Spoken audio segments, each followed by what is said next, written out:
What's the meaning of coming of age?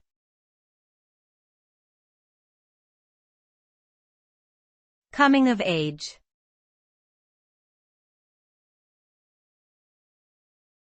Coming of age.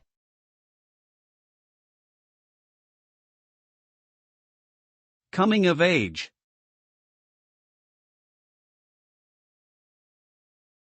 Coming of age.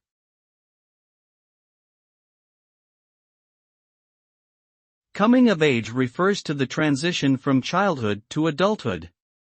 It is a significant milestone that marks a person's maturity and independence. The result of coming of age varies across cultures and individuals, but it often involves taking on more responsibilities and making important decisions for oneself. It can also include developing a sense of identity, discovering one's values and beliefs, and forming meaningful relationships with others.